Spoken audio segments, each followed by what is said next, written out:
சரஸ்வதி பார்வதி கல்வியை வச்சு இரண்டு கண்ணை வச்சு கல்வியை வச்சு பாழாக்கி வச்சுருக்கான். பூமியை இன்னும் பாழாக்குதான், பாழாக்கிட்டு இருக்கான். அதான் கணக்கு. விஷ்ணு பிரமா இரண்டு பேரும் கணக்கு கொடுத்த கணக்கில் பார்த்த கணக்கில் ரொம்ப மோசம் பண்ணி வச்சுருக்கான். தமிழ்நாடுலாம் 100க்கு 100 பூமியில் அழிச்சிட்டான். கட்டடமாக மில்லு தொழிற்சாலை கம்பெனியில் போட்டு அழிச்சு வச்சுருக்கான். மற்ற மாநிலத்தில் அறவாசியாக போயிடுச்சு. டெல்லி, குஜராத்து அங்கே ஊரா அழிச்சிட்டான். எல்லா மாநிலத்திலையும் அழித்து நாசம் பண்ணி வச்சுருக்கான்.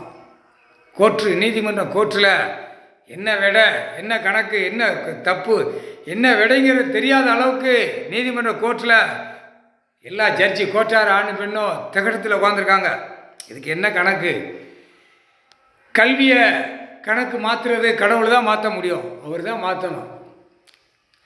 தப்பு கணக்கு செஞ்ச கணக்கு லட்சுமி கல்வியை, லட்சுமி சரஸ்வதி, லட்சுமிக்குள்ள கணக்கு சரஸ்வதி கணக்கு, இரண்டு கணக்கு. எங்களை இரண்டு பேருமே எங்கள் ரெண்டு பேர்த்த கண்ணை குத்திட்டான். கண்கள், இரண்டு கண்களை குத்திட்டான். அப்போ அவனுங்களுக்கு கண்ணை குத்தணும். இப்போ லட்சுமிக்கும் சரஸ்வதிக்கும் கண் கட்டு அவுத்துட்டாரு, கண்ணை திறந்து விட்டார். இப்போ கண்ணை நான் கண் வச்சு என் இரண்டு கண்களை வச்சு நான் பார்க்கேன். லட்சுமி பார்க்கா. இது இந்த கணக்கை முடிக்கிறது கடவுள் தான் முடிக்க முடியும். ஆனால் மானிட பிறவி கண்ணை குத்த வேண்டிய வேலை என் வேலை. எல்லாம் கேட்டுக்கோ பார்வதி. அடுத்தாப்புல லட்சுமி அந்த நிறைய காகித பேப்பர் பணம் வச்சு அடிக்க, அது அவன் கண்ணை கொத்துவான்.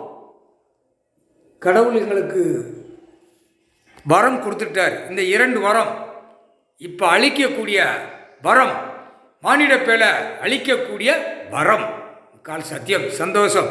பார்வதி, இப்போ நான் லட்சுமியும் கணக்கு போட்டோம்னா உன் காதில் கேட்கும்.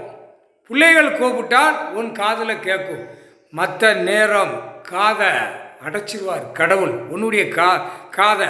மானிட பிறவி கூப்பிட்டா நீ ஓடி போயிடுவேங்கிற கணக்கில் அவர் அடைச்சி வச்சிருக்காரு காதை. இப்போ நாங்கள் கணக்கு இரண்டு பேர் லட்சுமியும் சரஸ்வதியும் போட்டால் தான் உன் காது கேட்கும் பார்வதி. புரியுதா? கணக்கு அவர் அழிச்சு முடிச்ச பிறகு உலகத்தில் என்ன நடந்ததுன்னு அப்புறம்தான் நீ பார்ப்ப. இப்போ இங்கே இரண்டு பேரை வச்சு இப்போ விளையாட போகிறார், விளையாடுவார் கடவுள், விளையாடுவார். முக்கால் சத்தியம். விஷ்ணு பிரமாவை விட முடியாது, விட்டா பிடிச்சிருவான், நாசம் பண்ணி விட்டுருவான். எங்கள் ரெண்டு பேர்த்தை யாராலும் பிடிக்க முடியாது. லட்சுமியும் சரஸ்வதியும் பவரை கொடுத்துட்டாரு, பவரை சக்தியை ஏற்றிட்டார். என்ன அசிங்கம் பண்ணாலும் அவன் சோழி முடிச்சிருவார். இவர் எலுமிச்சம்பழம் கனியில் எரிஞ்சு சோழி முடிச்சிருவார். கால் சத்தியம்.